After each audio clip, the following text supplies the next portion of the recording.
El presidente de Estados Unidos envió un mensaje a la comunidad mexicana estadounidense por la conmemoración del 5 de mayo, pero ese mensaje tiene otra lectura muy diferente para el ex embajador de México en Washington, Arturo Sarucán.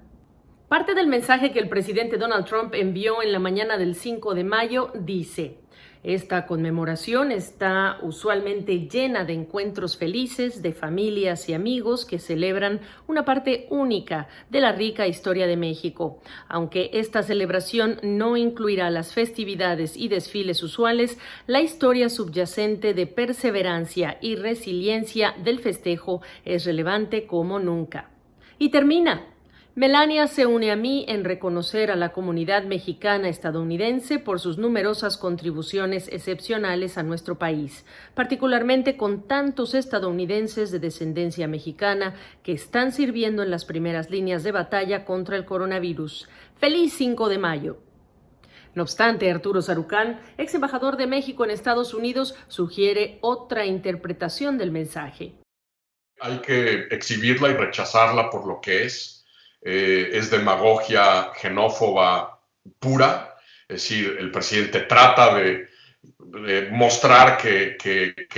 celebra a la comunidad hispana de este país, en particular a la comunidad mexicoamericana, cuando todas sus políticas, Gaby, empezando por la política migratoria, pero la demonización, la victimización de los migrantes sobre todo mexicanos, como, acuérdate, la famosa frase de su arranque de campaña, que México le ha mandado a sus peores hombres y mujeres, a violadores, asesinos, y son estos violadores y asesinos los que hoy están manteniendo a flote la economía de este país, manteniendo esas cadenas de suministro en el campo. Muchos de los migrantes mexicanos, muchos de los latinos, muchos de los migrantes hispanos en este país están en la primera línea de contención, como enfermeros, como doctores, como bomberos, policías, respondiendo a los efectos de esta crisis y de esta pandemia. Y yo creo que hay que subrayarlo y hay que decirle a la Casa Blanca que esta cartita, este mensaje, pues proviene de una de las administraciones más antihispanas, más xenófobas, más demagogas que hemos visto en la historia de este país.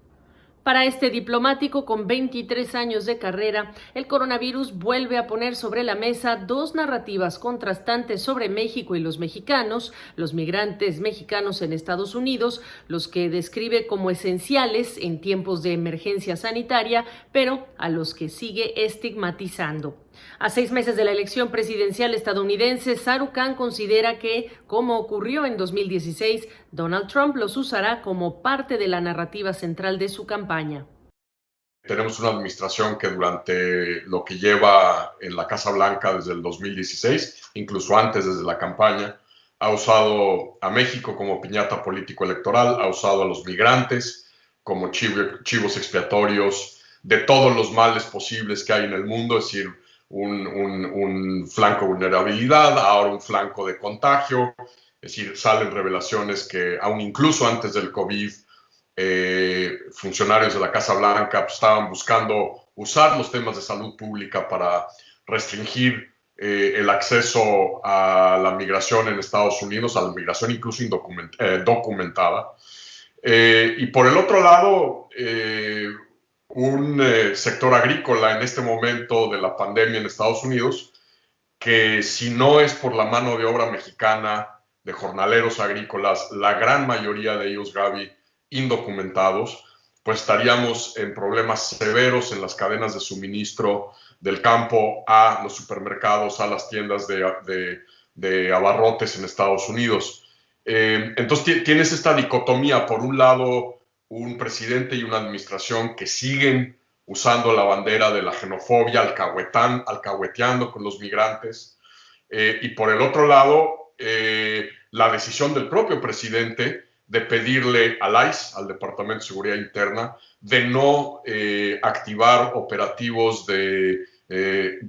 arresto y de detención en zonas agrícolas para precisamente no afectar estas cadenas de suministro tan críticas en este momento de la vida de este país. A fines de abril, el presidente Donald Trump firmó un decreto para convertir en esenciales las plantas procesadoras de carne para evitar alteraciones a la cadena de suministro. Varias de esas plantas habían suspendido operaciones temporalmente luego de que decenas de sus trabajadores dieron positivo por coronavirus y el sindicato del sector, United Food and Commercial Workers International Union, reportó 20 muertes. La organización Human Rights Watch estimó en 2015 que hasta un 30% de los trabajadores en estas plantas son extranjeros y de ellos, al menos un tercio son hispanos o latinos. Es esta doble moral con la que sobre todo esta administración ha abordado el tema tan complejo de la migración indocumentada. Y además no solo eso, Gaby, es decir, no solo están forzados a ir a sus lugares de trabajo con el potencial de contagio, sino que pues, no tienen derecho a nada, no tienen derecho a acceso a la salud, educación para sus hijos, siguen a pesar de que hay una especie de decisión de facto de no deportarlos en este momento, pues siguen operando y trabajando y viviendo en este país en las sombras, con una espada de Damocles encima de la cabeza, porque en el momento en que este país pudiese empezar a salir de esta fase de contagio en la que estamos viviendo en Estados Unidos, pues es muy probable, sobre todo camino a la elección, a la reelección del presidente Trump, que veremos otra vez, aunque sea para atizar y movilizar y motivar a su voto duro, veremos seguramente operativos de arresto y deportación en sectores, en estados en donde ya esa mano de obra no es tan necesaria en función de un país que ya viene saliendo de las curvas de contagio tan elevadas que tenemos ahorita. Sarucán también habla de la migración documentada, la población latina que tiene residencia que se ha visto golpeada con particular fuerza por el colapso económico provocado por la pandemia. La tasa de desempleo para este grupo subió desde 4,3% en enero a 6% en marzo. El exdiplomático recuerda que esta celebración nace en y por las comunidades mexicano-estadounidenses en el siglo XIX como una manera de encontrar identidad propia de empoderamiento social, político, económico y cultural. ¿Qué pueden hacer las autoridades de México para contrarrestar ese mensaje o la imagen de los inmigrantes y del país a través de las embajadas y consulados en Estados Unidos?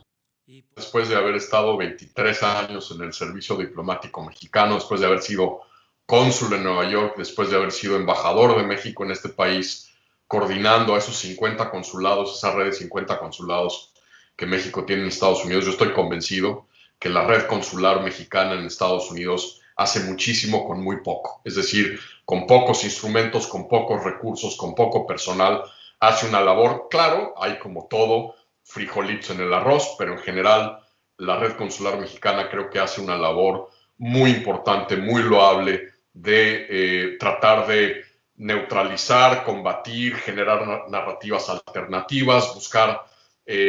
siempre promover la cultura mexicana en Estados Unidos. Pero lo que falta, Gaby, es algo que tú y yo hemos comentado en el pasado, falta una visión integral que vertebre todos los esfuerzos mexicanos hacia el extranjero, que utilice el enorme capital de nuestras industrias creativas, de nuestros talentos en el cine, en la música, en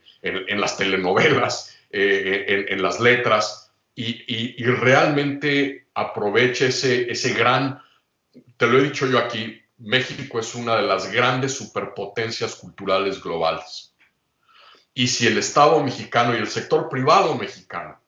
invirtiesen en articular una plataforma de promoción integral a largo plazo, que no se reinvente cada 6 años cuando entra un nuevo gobierno y decide que todo lo que se ha venido haciendo está mal, como por ejemplo lo que se hizo durante los sexenios de Fox, Calderón y Peña Nieto con esta marca México, es decir, el logo que se usó para promover cultura, gastronomía, turismo, inversiones. Sí, estos esfuerzos que empiezan a posicionar una marca país